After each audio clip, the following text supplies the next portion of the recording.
Chloenistas! Ayan, i-reveal ko po sa videong ito kung saang shop ba tayo babalik. Meron na ba kayong idea kung saan po ito?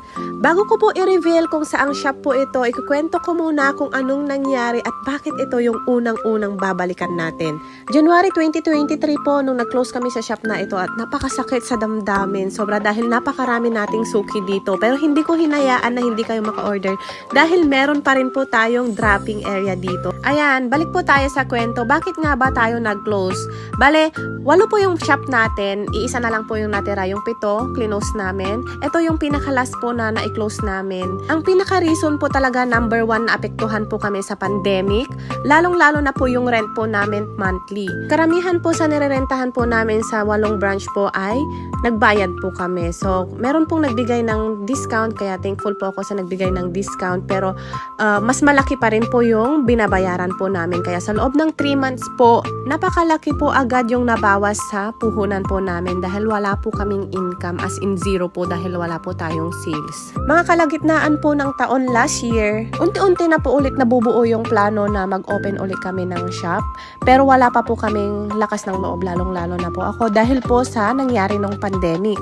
Tapos po nung December po, meron na po ulit kaming plan. Ayan, nabuo na po yung plan namin na 2024 po, magbubukas na kami ng isang shop.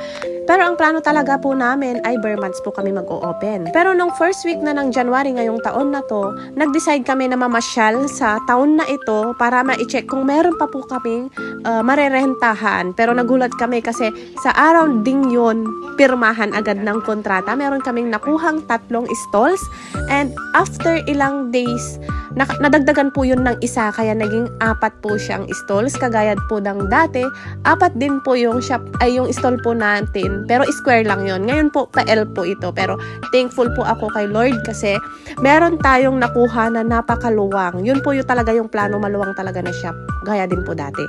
Kaya ito po yung shop na Chloe Candon. Ayan, kaya shout out sa ating mga suki dyan. Pwedeng-pwede na ulit kayong mag-walk-in. I-reveal po namin kung kailan po yung opening dahil po ngayon ay preparation na po ng ating pagbubukas. Ayan, nire-ready po namin lahat ng mga kagamitan. Yung dati nating mga nabaklas na mga cabinet, lahat-lahat po yung mga bracket hanger.